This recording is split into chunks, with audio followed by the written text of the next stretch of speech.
Hello students, welcome to computer class. Ajit Singh from Colonel's Brightland Public School will teach you computer. So student, this is a part 7 video of the MS Excel. So dear student, let's start. In this session we will calculate compound interest. तो आज के session में हम आपको compound interest calculate करना बताएंगे। देखिए, कोई भी अमाउंट है जो हमने किसी को दिया है 5000 रुपीज़ का अमाउंट, जिसका इंटरेस्ट रेट जिस पर इंटरेस्ट रेट जो हमने दिया 6% का। आफ्टर दैट 1 साल के लिए हम यहाँ पर लिख देते हैं 1 ईयर। इट मीन्स 1 साल पर एक साधारण ब्याज जो होता है, सिंपल इंटरेस्ट 5000 रुपीज़ जो है उस पर 6% का है। तो ऐसे ही अगर 100 रुपीज़ पर देखेंगे तो 6% के हिसाब से 6 रुपये देना होगा, 6 रुपीज़ देने होंगे। लेकिन आज के इस सेशन में हमें कंपाउंड इंटरेस्ट निकालना है जो कि मंथली बेसिस पर लगेगा। ऑलराइट, सो हमने प्रिंसिपल अमाउंट पुट कर दिया है, रेट ऑफ इंटरेस्ट और टाइम ड्यूरेशन 1 ईयर है। क्योंकि ये मंथली है तो हमने 1 से लेकर 12 तक 1 साल के पूरे मंथ्स लिख दिए हैं। अब हमें यहाँ पर वैल्यू पुट करानी है। ये देखिए, इक्वल का साइन लगाएंगे हम और प्रिंसिपल अमाउंट को हम यहाँ से पुट कराएंगे, देन एंटर।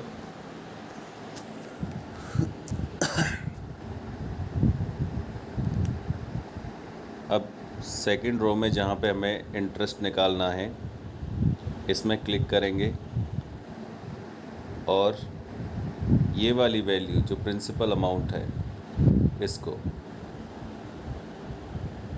यहाँ पर फिर मल्टीप्लाई का साइन लगाना है हमें, देन 6% पे क्लिक करेंगे।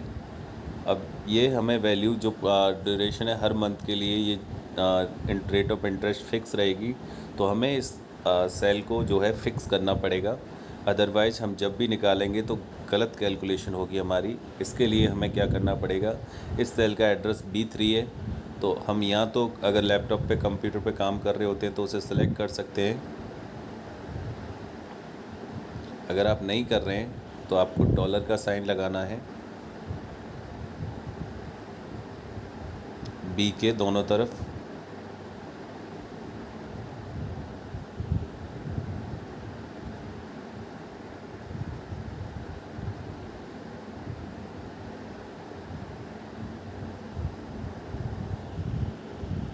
Dollar B, then again dollar का साइन, फिर मल्टीप्लाई का साइन लगाना है। जैसा कि आप जानते हैं 1 साल में 12 मंथ्स होते हैं, तो हम यहाँ पर 1 को डिवाइड करेंगे 12 से, देन एंटर। तो ये हमारा इंटरेस्ट निकल आया। आफ्टर दैट हमें न्यू प्रिंसिपल्स निकालना है, तो इक्वल इस प्रिंसिपल को प्लस कर देंगे इंटरेस्ट के साथ में, तो हमारा न्यू प्रिंसिपल मिल चुका है। यहाँ से हमें न्यू प्रिंसिपल मिल गया। आफ्टर दैट हमें इस न्यू प्रिंसिपल को इधर यहाँ लेके आना है। अब देखिए, अब हम इसे फिल करा देंगे बाकी की सेल में फॉर्मूला को एक्सपेंड करा करके 12 तक। देखिए सब जगह 0 0 आ गया, क्योंकि अभी यहाँ पर वैल्यू नहीं आई है, इस वजह से। अब इंटरेस्ट को, जो कि हमने जो फार्मूला लगाया है इंटरेस्ट का, इसको हम वैसे ही फिल कराएंगे जैसे हमने प्रिंसिपल अमाउंट में कराया है। एक बात और ध्यान देने की है, यहाँ पर याद रखना, यहाँ से वैल्यू को फिल कराना है। अगर आप ऊपर से कराएंगे तो आपका कैलकुलेशन गलत हो जाएगा। तो मंथली कैलकुलेशन, यानी कि हर मंथ पे कंपाउंड इंटरेस्ट में कैलकुलेशन होता है। सो दैट इज़ वाई अब हम न्यू प्रिंसिपल्स को भी फिल करा देंगे इस तरीके से। अब देखिए, यहाँ पर ये 308 निकल के आ रहा है क्योंकि मैंने फार्मूला यहाँ पहले से ही लगा रखा है। आपको फार्मूला कुछ नहीं करना, ऑटो सम का फार्मूला लगाना है, सिंपल सा। ऑटो सम का फार्मूला जैसे ही आप लगाएंगे देन पूरी इंटरेस्ट टोटल हो जाएगा। और यहाँ पे फार्मूला लगाया है कि आप सबसे न्यू रिसेंट जो आपके पास न्यू प्रिंसिपल है, सॉरी,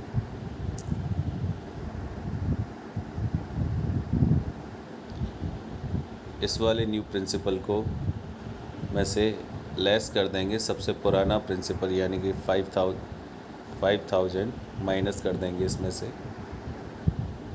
ये देखिए, तो ये बिल्कुल कैलकुलेशन हमारी एक्यूरेट निकल कर के आई है, 308 और 308, यानी कि हमें कंपाउंड इंटरेस्ट 308.39 यानी कि 308.39 का रिसीव हुआ है। तो जैसा कि आप देख सकते हैं कि कंपाउंड इंटरेस्ट का कैलकुलेशन करना बहुत इजी है, सिर्फ आपको ध्यान रखना है। मैं एक बार और आपको रिवाइज करके बता देता हूँ। ये हमारा प्रिंसिपल अमाउंट होता है, जो अमाउंट हम किसी को देते हैं, और ये रेट ऑफ इंटरेस्ट है, जिस रेट ऑफ इंटरेस्ट पे अमाउंट दिया जा रहा है, और ये 1 साल के लिए है। अगर ये कंपाउंड इंटरेस्ट है तो ये मंथली बेसिस पर इसको रिवाइज़ किया जाएगा, इसका कैलकुलेशन मंथली बेसिस पे होगा। इस वजह से हमने 1 से लेकर 12 तक सारे मंथ्स के को लिखा हुआ है। और इधर प्रिंसिपल अमाउंट हमने सबसे पहले पुट किया था, जो कि हमने BTU से लिया था। यहाँ पे इंटरेस्ट में हमने फार्मूला लगाया, जिसमें हमने B7 यानी इस वैल्यू को पुट कराया था, और हमने ये 6% की जो रेट ऑफ इंटरेस्ट है वो फिक्स करी थी with the help of dollar sign, और 1/2 ये फार्मूला है हमारा, जिससे ये कंप्लीट, ये new principle. So thank you very much students.